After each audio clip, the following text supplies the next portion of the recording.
Hey, how about you, everybody? Welcome into the Corner Recruiting Show. I am your host, Jeffrey Lee, Senior Recruiting Editor for AuburnSports.com. Dadgummit, today is a Thursday, July the 17th for you. It is Wednesday evening, July the 16th for us. Keep that in mind moving forward when any todays, tomorrows, or yesterdays. We're absolutely going to do it. Just keep that in mind that it is Wednesday evening when we're recording this. But we have a fantastic show for you, as we always do. Fantastic because of the fantastic fellows in front of me, Mr. Cole Pinkston, Sir Alan Head. How about you, fellas? How about you? How about you, everybody? How we doing tonight, man? Is it fit? Oh, look at that flex. Yeah, look at that. Is it? I was doing great, Alan. Okay. Until fair enough. The internet guy comes up and he's fixing to do it. Like, I'm okay. He's it. He's done. Oh. And he goes, "Hey man, they ain't give you enough line." Oh. I said, "Well, how long you think? Maybe like before I can give you all my money?" Yeah, right. And he goes, "Shoot, man, maybe about 2 months." Get the hell out of here. Call that's garbage. I'm gonna call Bell South, get them to run you some line over there. Listen, where I live, you just weren't meant to have good internet. That's unbelievable. Did you see Cole flutter those eyes just like he was just like rolling them back in the day when he was sitting in the classroom throwing them paper airplanes in the back? I said 2 months, man. What can I do to help? Yeah, right. You need a lift? Can I give you a ride? Can I go pick them up? Crazy. Oh, man. We are going to talk recruiting. We got some upcoming announcements. We're going to talk about some big announcements for Auburn. But before we get to all that, I wanted to thank our sponsor, Miss Jessica Andrews with the Talents Group. If you need any real estate help in Auburn, Opelika, Lee County, look no further for the help you need. She's absolutely fantastic. Give her a call, 334-704-4442. A lot of fours in that number, but by George, she's a freaking 5-star realtor. If you don't believe me, just ask me, and I tell you, she's 5-star. Alan will too. Oh, man, she is on it this summer. She's killing it. Finding deals, doing what she does, man, making her clients happy, getting those 5-star ratings. Give her a call, Lee County, Auburn, Alabama, Opelika, surrounding areas. Jessica Andrews with the Talents Group, 334-704-4442. All right, fellas, the biggest news so far this week is On3 Director of Recruiting Strategy and Transfer Portal, Steve Wiltfong. Everybody knows Steve Wiltfong. Yes. Steve Wiltfong came in March, April, May, June, July, about 3 months after our own Cole Pinkston put in an RPM for Wilson Zier. Steve Wiltfong, I think it was Monday or Tuesday, and he added his own RPM. I did some searching of my own and said, hey, he's on to something. So we've all got, I think Michael Langston from FSU also joined it, Tim Watts as well. A lot of good buzz for Auburn over the past, really, this week? Yes. Yeah. Right? There's been positive news. I think Cole had his own piece today, and we'll let him talk about that a little bit as far as some of the other prospects to include Wilson. But Steve Wiltfong gave a very positive review of Auburn recruiting dating back to late last week. And it just feels like things have finally started to turn. There was so much turmoil at the beginning of, say, about June 1st, moving forward up until this point, so much negativity that it's kind of nice right now that the water's calm. It feels like recruits are starting to find their footing with Auburn, and Auburn's starting to kind of find their footing with them. Whether that's the financial piece, whether it's the coaching staff and the recruiting staff are on the same page with regard to the prospects that they really want in the class, because I think that's been a piece of it too, right? Where there's possibly been some staffers and personnel guys that have had maybe some guys they thought were higher on the board, and the coaching staff had other targets that they liked, so maybe some misinformation there. But I think everybody's on the same page right now. And I think the prospects that Auburn really wants, that the money has always been there for, it's starting to come around to decision time. And it would really be nice to see Auburn get Wilson Zier. I put him on my list of guys, the top 5 most important uncommitted recruits right now. He was number 5 on that list, and this would be a real big shot in the arm to go 2 weeks in a row with landing somebody in You just got Adam Balagoon Ali, but to get Wilson Zier, that would be another big one in the boat for Hugh Freeze and the Auburn Tigers. Cole, here's the thing with Wilson, and you go back to his OV. If you'll remember his OV, he left without talking to us, and it's been quiet on him ever since. So it's been very difficult to get good intel, at least from his camp. We could get Auburn's side, maybe get FSU's side and Alabama's side, and you were trying to read tea leaves between all three schools, but it was very quiet from Wilson and his camp in itself. So it was really difficult to say which way it was going to go. Do you think that's changed, Cole? Yeah, it has. I'll give Wiltfong credit, man, because I had the pick in, but I was thinking about changing it, if we're being honest. I think you said as much. Because you just didn't know, right? The buzz had died down because there just wasn't any buzz. I did a good news, bad news article where I really just kind of wanted to talk through every scenario. Recruitment, and there's a lot with Zier. There are so many ways it could have gone. And the reason for that is because neither Auburn, or at least from who I've talked to, I didn't get overwhelming confidence from Auburn. Right. On that. Over and over, like for months, 2 months, I was getting it. Just doesn't sound good. It's not looking good. And checked with our colleagues, Florida State, Alabama, looked into as much as I possibly could just to see where it might be leaning, and they didn't know either. I mean, don't take it personal, Jeffrey. He didn't talk to those guys either. Yeah, I was going to say they didn't have confidence either. It wasn't like Florida State felt good. It wasn't like Bama felt good. It was like they were all going, we don't know. We really don't know. I started leaning Florida State only because we pieced together some things there where we go, okay, that could make sense if it's not all. Because about last week is when I would have said Florida State probably has a slight lead. Yeah. And I think he finally came out last week and gave an interview to Chad Simmons, and he talked about each of those schools, each of his finalists. Yes. And again, here we are trying to read the tea leaves because there's not much behind the scenes to learn. And I walked away from that, and he said really good things about Auburn. So it was just very difficult. And listen, who's going to, at this point in Auburn's 2026 class, default to Auburn beating Florida State for a kid, default to Auburn for beating Alabama for a kid that both of those schools wants? It's difficult to do right now. I'm sorry. Yeah. Very much so. I could get on board with Auburn beating Florida State, but Auburn beating Alabama for a kid, they won't. And look, don't take my word for it. Take Andrew Bone's word for it. Take Tim Watts' word for it. And this isn't me trying to throw what they printed in their face. I'm not. I'm just saying this is a kid that Alabama actively pursued and wanted in their class. And so that's a big statement for Auburn. Even though he's an Auburn legacy, it's still, when we talked about who are the two recruits you've got to land in this class or it's embarrassing. Yeah. Jacquez Wilkes was one. Wilson Zier was two on my list. I think Auburn's going to land both of those. And to me, those were the must-haves that you had to have to make sure that you were doing what you needed to do. Speaking of Wilkes, I'm sorry. Go ahead, Cole. Finish it up. When I wrote the good news, bad news on Zier, I almost felt like I was talking in circles. But what I meant to say, and I said it, I didn't know a better way to put it. I don't know if the financial part of this recruitment is going to work for Auburn, but I know he's a priority for Auburn. And it felt like those two things can't go together. Even when I wrote it, I was like, how am I going to explain that? But does that make sense?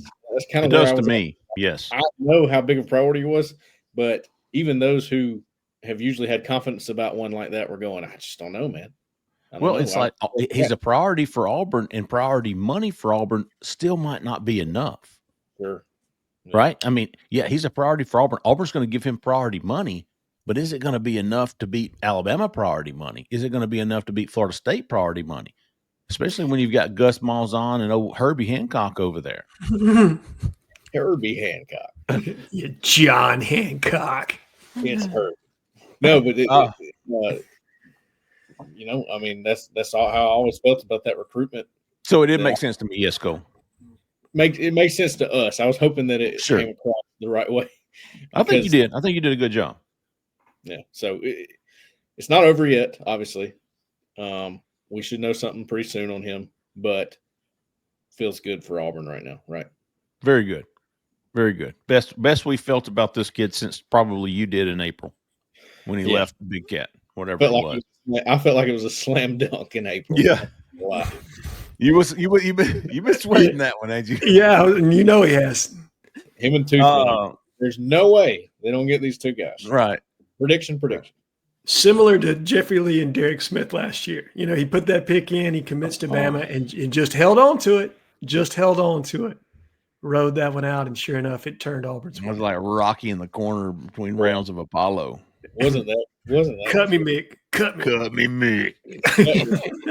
Beautiful, glorious day when that went through.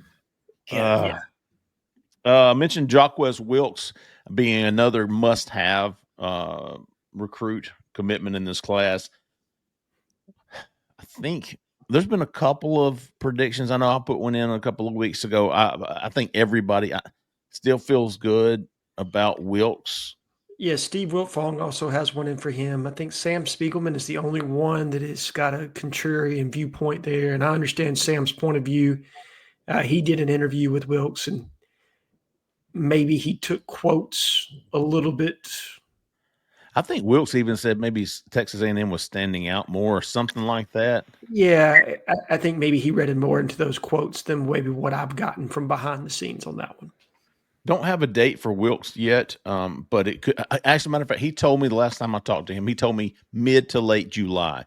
So sometime in the next 2 weeks, if in fact he holds true to those words. So sometime in the next 2 weeks, he's kind of like Zier. He's very quiet.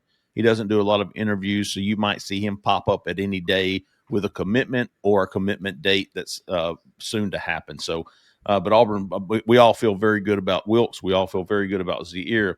The next planned announcement is Jace Matthews, the 4-star, potentially 5-star wide receiver from Mississippi.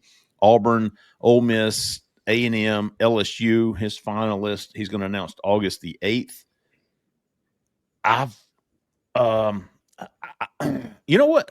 He did an interview, I think it was Chad or was Sam, and he actually said A&M and LSU were kind of sticking out. That was Hayes Fawcett he did that with. Okay. Believe it or not. Yeah, right. I didn't buy into it. Did y'all? I did not. Okay. I did not. Now, I do believe that A&M is a true contender. Me too. I think Ole Miss is a true contender. I think LSU is running a distant fourth, in my honest opinion. Yeah, I think I wrote it somewhere. I remember writing it that it feels like everything I've heard, it sounds like Auburn and Texas A&M are the two schools to beat. With Ole Miss always, I don't expect Ole Miss to ever go anywhere in this one either. Kind of like with Caleb Cunningham. Yeah, I don't know. I feel like he's a different kid from Caleb. But I'm with you that the home state pressure on that one's going to be tough because I do feel like Ole Miss has pegged him as somebody they want or need to have in this class. Yeah. So they're always going to be able to hang around in that recruitment. But I do think the kids are very different from kind of what I've asked around on.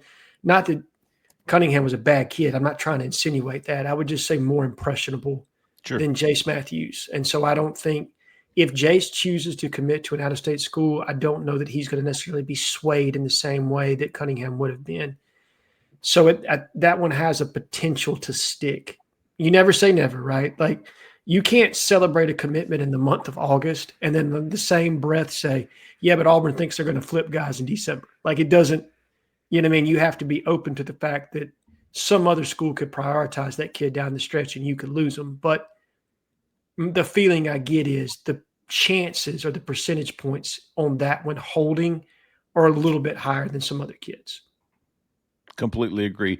Braylon Womack, the 5-star safety from Mississippi. 2 of these Mississippi kids would be big.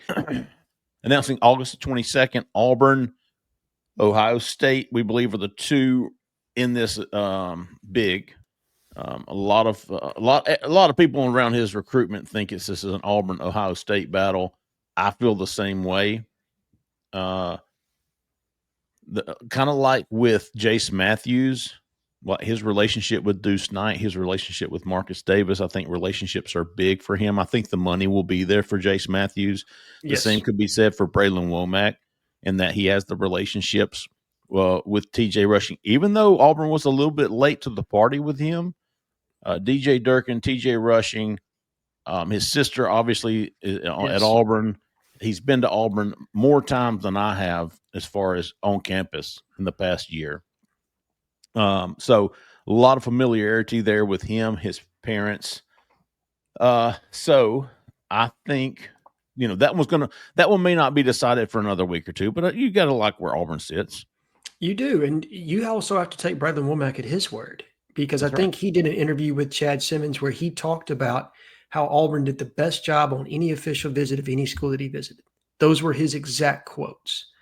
And you talked about how money will be there. I think there is a group of recruits that money has always been there. It's been earmarked for these guys. These are guys that are top end of the board targets for this staff. And they've probably got about 15 to 20 kids that are on that list, and the money's there for each one of them. Now, will it be enough? You don't ever know. Right. But I don't know with Braylon Womack that the money has to be top end. Ballpark, yes. But it was about relationships for him. It was about development for him. Yes. Get me in the parking lot. Get me in the parking lot. Does it have to be top dollar? No. But again, relationships, development. He talked about in your interview, Jeffrey, that you did, where you and Cole both were there for that conversation. When was the OB? It's not about the next 3 years. It's about the next 15 years and making generational wealth for himself and making the best decision for him. Very mature comments for a kid that's 17 going on 18 years of age to have that kind of foresight. And I think he's got really good parents that are steering this recruitment, and they're providing him sound feedback. And part of his parents' involvement, and I don't think that they're swaying it to Auburn, but I've always felt like if Auburn could really win the parents because of the daughter already being at Auburn, that they would have a real puncher's chance at winning this recruitment. I know Ohio State's been the childhood favorite. I get all that. But every now and again, you sit around the room and you look at each other and you look at your parents and you say, okay, where do I really want to spend the next 3 to 4 years? And do my parents want to come just to one school to visit us? Do they want to go to multiple? How does that work? And I'm not saying, again, that that's going to be the tie that brings him to Auburn. I don't think that it is, but I think having family at a school for a kid like Braylon Womack, it changes some things. It gives Auburn an end that it wouldn't have otherwise if she weren't there. I think when it comes to money, I love how he's doing it, or at least he said he was doing it. He didn't even want to listen to the money discussions. He's not involved in those. He doesn't want to be. He wants to make his decision based off of comfort, development, familiarity, relationships, and then go to his parents and say, listen, man, this is where I want to go to school. What do y'all think? Mm-hmm. Do I have your blessing? Is the money there? You tell me. Yes. Okay, y'all are good with that? Well, this is where I'm going. I don't care that maybe this school's offering an $100K more. I'm not going to the highest bidder. I'm going to where I want to go, as long as they're in the parking lot. And all these schools are going to be in the parking lot. So I think we've got some more stuff on Braylon Womack, but we'll get to the questions from the corner, questions from the bunker. And let's see. Fruby Sips is getting us started. Name 3 defensive line prospects. Good Lord. This has been a head scratcher. Defensive line recruiting is a head scratcher. If you've seen the hot board on every defensive line prospect, I think except for one, is it Sone, who hasn't committed, and he's about to commit to Georgia. So every top target, even tier 2 guys on Auburn's D-line board have committed elsewhere. So anyways, name 3 D-line prospects on Auburn's radar that you feel they will eventually go hard at, minus the buck position. Yeah, we're going inside the 5, especially considering they have 0 at this point. So 3 they're going to go hard at. Okay. I saw this one and I put some thought into it. And I'm going to give you some reasoning behind each decision. The first one for me is Corey Wells. I think he is top of the board for this staff. I think he has been marked as somebody that money will be there for. I also think that Texas has taken a glut of defensive tackles in this class. And can Auburn make it interesting enough with a couple of those guys play some 3D chess here where you're targeting every one of them and seeing which one you can pry, with Corey Wells being the apple of their eye there. And I think they're going to go hard after that one.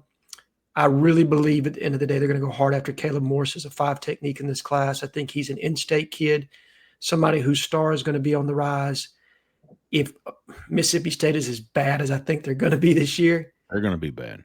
They're going to be bad. I think that Auburn's going to have an opportunity to flip that young man. And then last but not least, give me one of like a Tico Crittenton, who's a guy that could play 3 technique to 4-eye, maybe even could give you some run at the 1. And or who's the kid that just committed to Florida State? Ernest Rankins. Ernest Rankins. Give me one of those two. I think Auburn will try to force FSU's hand to keep one of those guys in this class, but that's my 3 to 4-eye, my nose tackle, and my 5 tech in this class. I'm going down some of the names. Vonnie Cleveland will be an option again. I know what I'm hearing about it, but I'm like, I don't know. I just feel like he'll be there down the road, and I'm with you, Cole. He would be one. Corey Wells, I like that one. Caleb Morris, I like that. I want to say, though, have y'all taken a peek at the in-state D-line edge class for the 2027 class? It's nasty. It's not as nasty as 2026. You got Donovan Moore as your number 1 guy from Hueytown. Mm-hmm. You got Jabarius. I'm thinking national. Never mind. Yeah. Jabarius Garrower Chicken, they call him, that's committed to Alabama from Viger.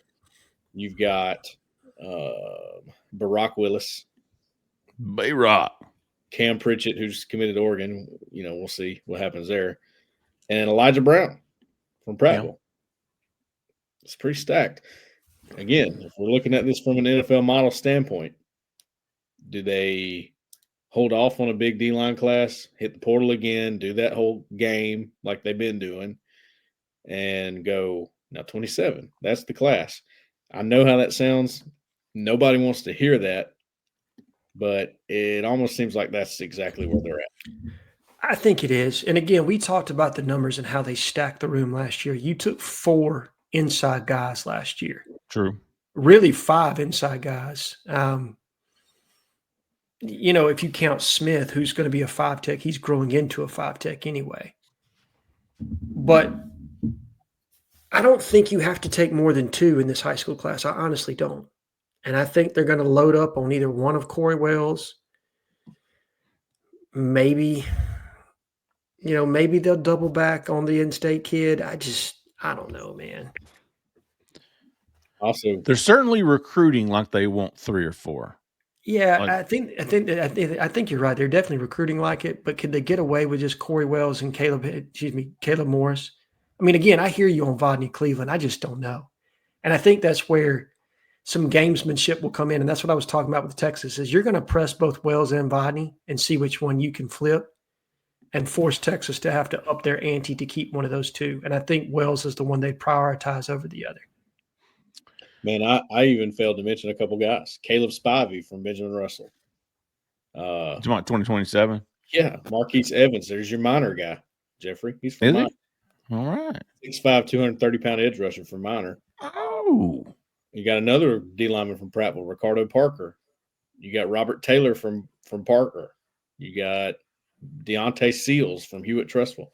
There's all kinds of edges and D linemen in the next class. Yeah. Now, I tell you what. It's loaded, but it's not loaded in the same way that 2023 class was, where you had Yanzi Pierre and James Smith and TJ Parker, Kelby Collins, Keldrick.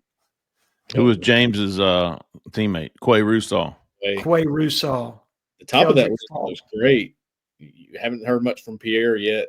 Kelby Collins is at Alabama now. We'll see what happens there. Yep.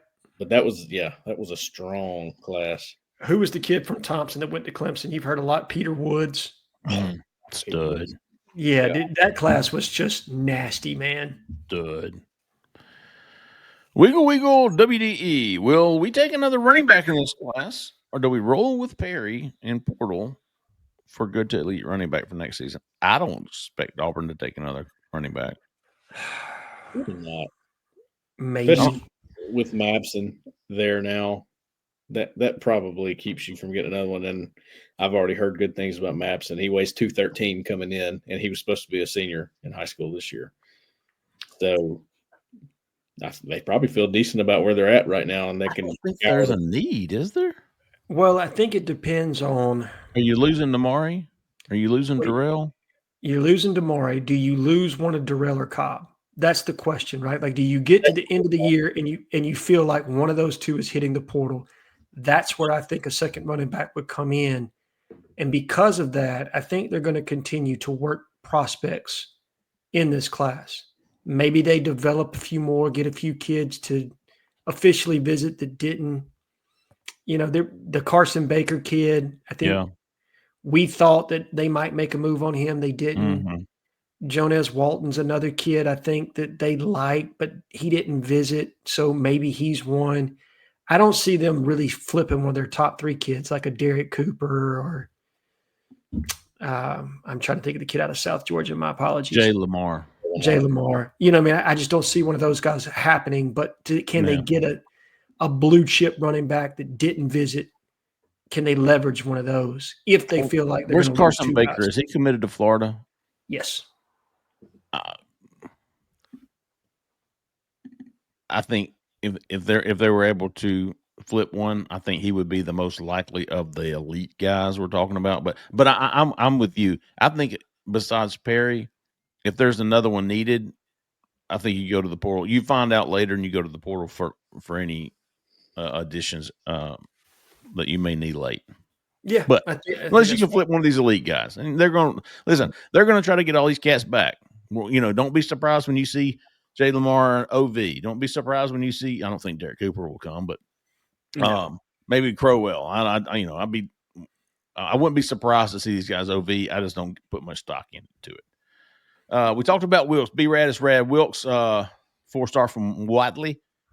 No timeline yet, but like I said earlier, he told me mid to late June. So anytime in the next 2 weeks, I think everybody here, like we said earlier, feels very good about Auburn's standing with Jaquez Wilkes.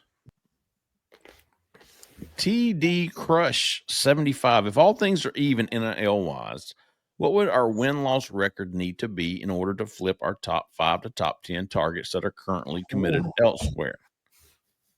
9-3 or better. That's exactly what I was going to say. 9-3 or better to get Auburn's top 5 to 10. Yeah, 9 or 3 or better. Playoff conversation. Absolutely.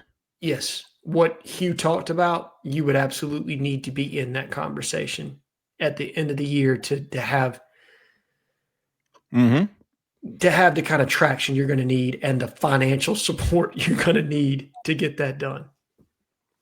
With a win over Alabama to close the season. Oh, God, yes. A convincing win, just beat the brains out. Kyle Resnor. Is Auburn really not in Jason Matthews' top 2? The tweet made it sound like Auburn isn't in the top 2, but Cole's buzz piece suggested otherwise. Touched on this a little bit earlier. I'm not buying that, Kyle. Now, maybe I'm wrong, but I've talked to people close to the Matthews recruitment before and after that article came out, and I'm not buying it. Well, I don't think Cole's buying it. I don't think Allen's buying it. You know what they say, Jeffrey? If we're going down, we're going down in flames. Let's go. Burn it down. Well, what I will say is, and for those that don't realize, we all have different sources, right? We all have different people that we talk to, and when we're all getting the same consistent information that's coming from different parts of it, that makes me feel comfortable. When we're doing a pre-show or when we're in our text group, it's like, well, I heard this. Well, shit, I didn't hear that. Yeah, you right. know what I mean? That's when you're starting to be but it's like, let me check on that. Let me check on my end. Yes. Let me see what I'm hearing. Let me run that by my guys. Right. And then if it kind of lines up, you're going, okay, maybe we're on something. And that might be bad news. Hey, I'm hearing, Jaquez Wilkes is leaning towards West Alabama now. Correct. So, but Kyle, the intel on Jace will continue to come out as we get closer and closer to his commitment. But as we are, 3 weeks out, I've still got him at 55% on my hot board. It might be 50-50, but I'm going to roll with it until I hear otherwise. Yeah. I'm giving Auburn a slight edge right now. I think that's fair. There's a lot of things working for Auburn here behind the scenes. There is. There's a ton working for Auburn. Now, again, I think you have to be prepared for the fact that Ole Miss and A&M are going to give it their best shot. That's what I was about to say. And so is A&M. You know, there's a lot of stuff Auburn's doing, but there's a lot of stuff A&M's doing. There's a lot of stuff Ole Miss is doing. Exactly. And so we'll find out as we get closer to time. I think the intel will get a little bit clearer for the full picture, right? Not just the Auburn side of it, but the full picture. I think we'll have more information when you get into the front part of August. Jack-o'-lantern 11. How many commits do we have by the end of August? By the end of August? I don't know. How many do they have now? 8, 9, 7, 9, counting the long snapper. No shit. Yeah. Oh, the 3-star long snapper, big dog. Yes. Hell yeah. Tim Wakefield. Look, Tubbs is smiling somewhere. Travis. Tim sounded good, though.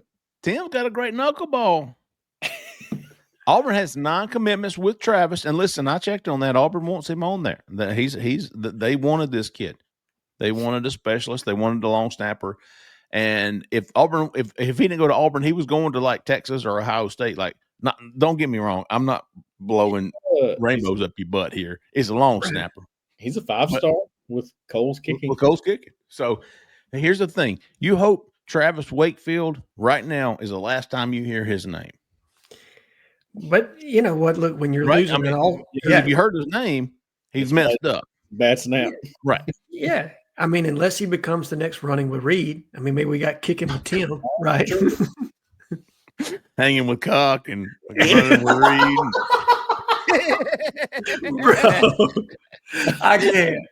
Somebody missed a great opportunity there. No doubt about it. But anyway, so Auburn has 9 commitments. I'm going to say we like Zier soon. We like Wilkes soon. So by the end of August, you've got that's 11 plus Jace, if he commits, would be 12. Womack would be 13. And you've got Deron Parks also hanging out there with a commitment ceremony or date set for the 28th of July. Oh, really? Yes. Guess what? I've been doing some research while this show has been going on. Mm-hmm. I know Cole likes it. I know Alan, our pre-show.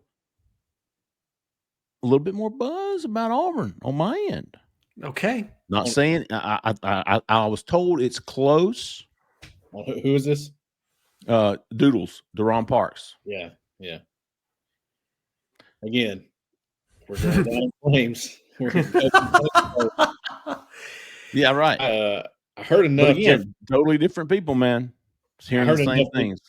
Stick my neck out there, Jeffrey. I would. Let me put it this way: I might update the hot boards again tomorrow, just because there's so much going on right now. Sure. And I think I had him at 40. I would probably have him. When is his announcement? The 28th. So I've got probably 2 more hot boards before then. I might have him at 50. Okay. I think that might be fair. I think it is. Between him and Florida State, Auburn and Florida State, I would think.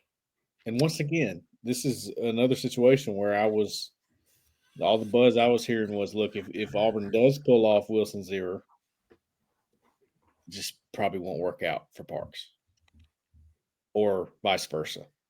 But I don't think that's the case anymore. I think Auburn can get both of these guys.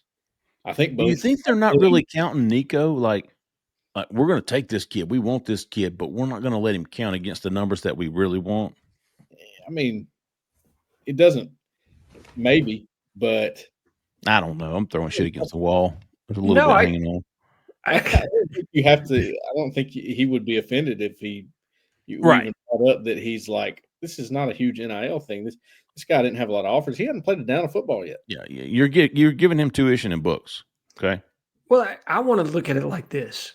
From a roster standpoint, yes, he counts against your numbers. Absolutely. He's going to be one of your 85 scholarship guys. And you're moving to the new 105 for an overall roster count, and I'm not exactly sure if each kid above the 85 is going to be a partial scholarship, if they're going to be a full, if they're going to be walk-on, how they're going to do that. But I think Auburn's still sorting through that. But from a rev share standpoint, no, I don't think he counts against your numbers. I think he is a scholarship guy with an opportunity to earn rev share. And I've done a little bit of math, and if you were shaking out your entire 85 roster, right, and breaking that down against the $13.5 million or $14 million that's going to be allocated towards football, that's about $150,000 per kid. Each kid that costs you zero, that's money you can load onto somebody else, right? And I think Auburn's got about 3 project players in this class right now where you can turn around and allocate what would be their money towards another player that you want to load up on that you value more in this class. So I see kids like him, these high upside kids that have an opportunity to develop, as a plus, especially if they're at the back end of your 85. But maybe by the time they're a junior, they could be at the front end of your 85, and they wouldn't have cost you for 2 years worth of development. Good point. Valley Tiger, top 3 positional needs to fill with this high school class, and they're on their way to doing it if they could get Zier. I think we've said offensive line, defensive linebacker.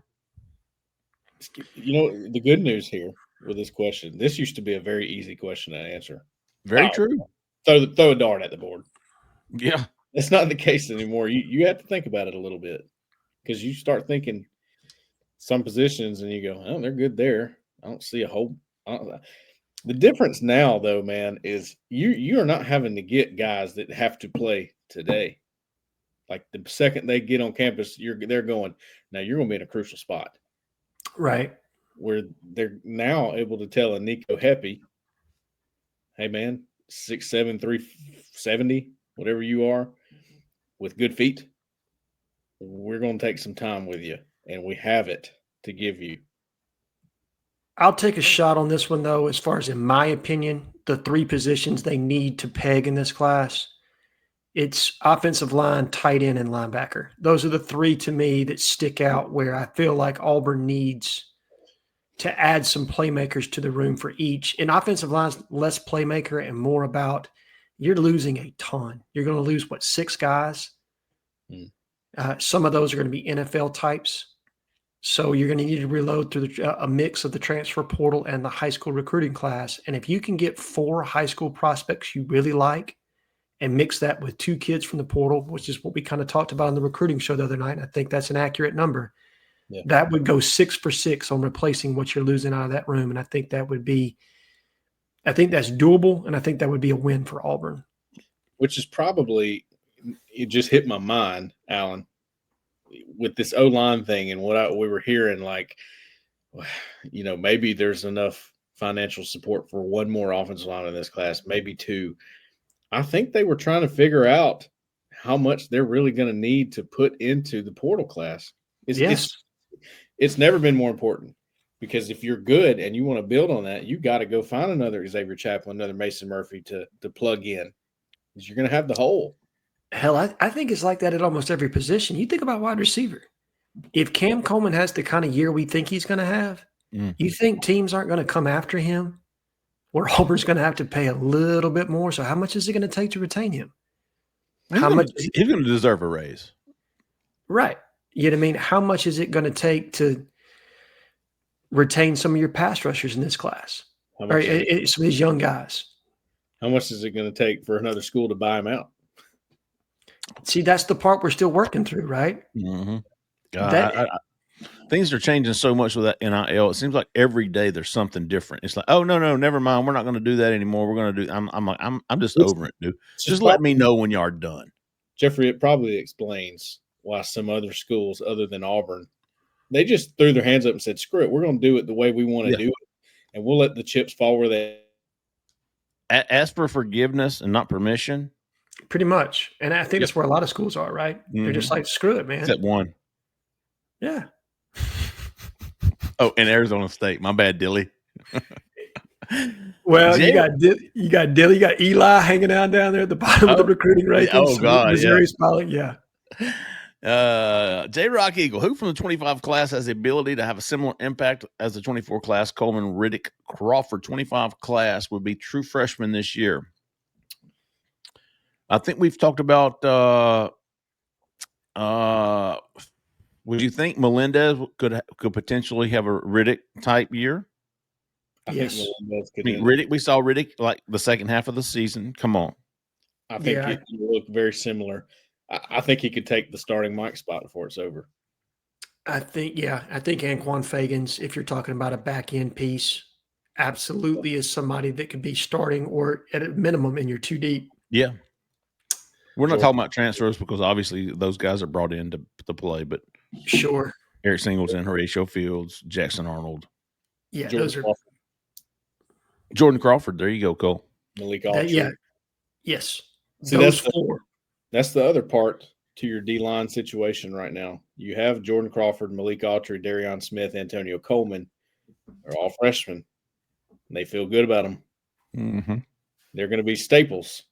If they're as good as they feel, as staff feels about them, if they're that good, they're your staples, and you build around that. Is it going to look better to add a veteran piece with those guys? Is it going to look better to add a freshman to be with them? Sure. They're still going to be young next year. Well, you named 4, but again, Jared Smith. I mean, he's going to be a 5 technique defensive end, right? Yeah, and a really good one. Yeah, you have 5 really good young pieces you're trying to retain and not lose to the transfer portal. So again, I get some of the hesitation that Hugh has when he's thinking about what am I going to have to hold over to retain the roster that I have. And when I think more about the composition of what Auburn has had to pay, probably overpay a little bit to get these guys because Auburn's at the bottom right now. Yep. They're not getting the discount that maybe a Texas or an Alabama or a Georgia gets because they have the ability to say, hey, man, come here. You can trust us to develop you, and you're going to make more in the NFL than you're ever going to make in NIL. Mm-hmm. If Auburn puts a 9-3 or a 10-2 season on the board, well, now maybe, and a couple of guys in the NFL draft, now you've got that pitch in your arsenal, but you don't have that just yet. So what's it going to take for you to retain what you got? Let's see. Mr. War Eagle, do you guys think the DB who just flipped his commitment from Ohio State to North Carolina has anything to do with Womack? This is the question I was talking about earlier, and I wanted to address this one way or the other. His name was Seaborn, I believe. Weatherspoon, same thing. Jacob Weatherspoon. So this guy, 4-star, he's listed as a safety, and I did some research on this before the show, so I wanted to address this. Jacob Weatherspoon flipped his commitment from Ohio State to North Carolina. Ohio State was absolutely caught off guard because I was thinking, man, maybe they were pushing him out. Who flips to North Carolina from Ohio State? But no, they absolutely were surprised, shocked, wanted to keep him. And the thing about Womack here is that Ohio State was recruiting this kid to play outside corner. Mm-hmm. And so after I talked to our boys at Letterman Row, the rivals on 3 Ohio State site, they were like, no, they're looking for a corner to replace this kid. And they had actually put up 3 names. Elbert Hill, who we're not familiar with. Danny Odom is the guy we're familiar with. He officially visited Auburn. I think he's committed to Nebraska at this time. Donovan Webb is another guy. So, no, this has absolutely nothing to do with Braylon Womack. That this Weatherspoon kid was an outside corner for them, and Womack is a safety nickel at the absolute widest. Yes. So no relation here, man. Nothing they're doing with Womack, Ohio State, and Weatherspoon. Final question, Dr. Malk, who's getting to How About You here shortly. This is a great question, dude, and I don't freaking know. I'll give it my damn best guess. Dr. Malk wants to know, what DBs do y'all think will end up in the 2026 class? None. Oh, I'm sorry. Wayne Henry is committed. Yes. And that's it. Yeah. Womack, we were just talking about him. Sure. Looks favorable somewhat. Yeah. We think, that one's going to be. We think it's at least 50. Yeah, I do. I do too. I agree with that. It's just the 5-star DB thing holds me up. Y'all know. I hear you. Completely understandable. Corner. That's another position you look at and go, man, they are set up. So what's the need there? I think one. I think you take one in this class. It's got to be a high school guy, right? Because they didn't push for Zion. They didn't. I'm sorry. They pushed for Zion Gibson. They didn't push for Devontae Anderson, who just recently committed to Louisville. Yes. I've got Dylan Perter on the hot board, who's a committed. They didn't bring him in for an OV. That they haven't yet. He's committed to LSU from right up the road in Tuskegee. Right. Zion Gibson, and then Wayne Henry, Braylon Womack, Tyreek Green. They just lost out to Georgia there. Daryl Bell, Craig Jaira Edwards is another we're going to be keeping a close eye on as the season progresses. Definitely. TJ Umanora is a name. He officially visited, and I think he's somebody of interest. But probably him and Pewter are the two that stick out to me. If you're looking for guys to flip, a kid committed to Michigan State that's from Atlanta, whose dad grew up in the Auburn area. To me, that makes a lot of sense as far as he a cornerback? Yes. Yeah. Okay. He's a corner. And then Perter's probably he could play corner or nickel, in my opinion, maybe even safety for you. He's a versatile defensive back. But a kid that's from right down the road in Tuskegee, committed to LSU, those are the two. If I'm betting right now on somebody that's committed elsewhere, those are the two I'm looking at that I think Auburn can get involved with and potentially flip one. I like it. And they can be patient. They can be patient there. If it's just one high school guy, be patient. Take your time.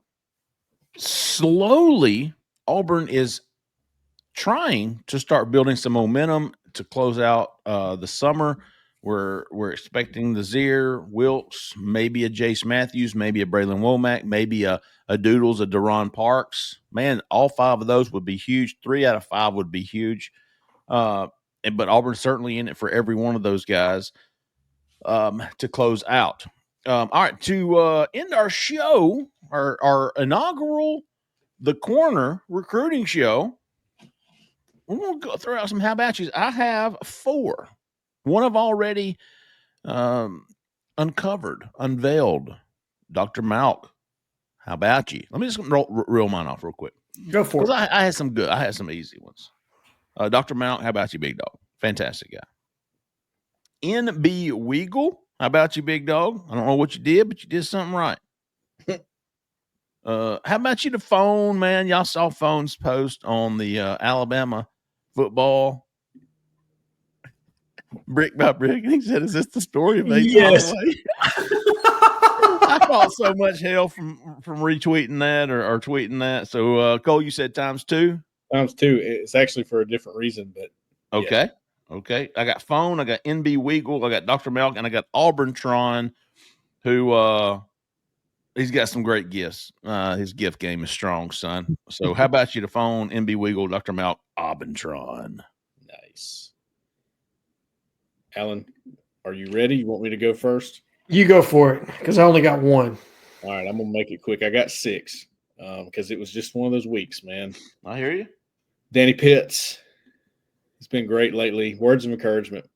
Fantastic words of encouragement from him. Jeremy Redding, voice of reason again. He's gotten that award many times from me. Both of those guys from were last week. How about you from you? They were. And do you know that Jeremy Redding used to run an Auburn message board? I did not. He did. You should hit him up about it. He sort of explained it halfway. I kind of want to get a better explanation from him what he was doing, but like in the late 90s or something. So, Tiger Tails. He's got some great takes, dude. I mean, so I love it. Para, P-A-R-A 312. He's my football buddy. Yeah, good guy right there. Good poster. Long time good poster. Yep. Phone. You already got Phone for me. Gotcha. Kind of a weird thread we had, but boy, was it popular. And it was one of those that kind of rides the line of what we allow about. It was about the Auburn Community Church. Oh yes. That one got a little spicy in points. Well, be careful reading that thread. It can be disappointing. It can be a lot of things. Yeah. I thought Phone was a very, very fantastic voice of reason in that thread. He really shined in that thread. So he gets the times 2 there. And then Kyle Hatcher, words of encouragement. Okay. and on your head. On your head. On your head. All right, I got to explain this one because it's fantastic. And it hit me right. It may not be as funny. It might have had to be there. But Barner Becca, I guess I can give her one since I mentioned her. Barner Becca she's got to earn it, dude. She's got to earn it, man. You're right. She made a sandwich thread. What's the best sandwich? Jersey Mike's way. Okay. Well, somebody made a post separately and said, my wife's sandwiches are the best. And On Your Head said, yep, your wife's sandwiches are pretty good. On your head. So I had to explain that one. I had to walk that one out. Alan Head. Just one for me. He got me to laugh out loud. And I'm not going to say what it was, but in the hats back on the table thread, Dr. Mantis Toboggan, MD. He got me really good. Danny DeVito. Yes.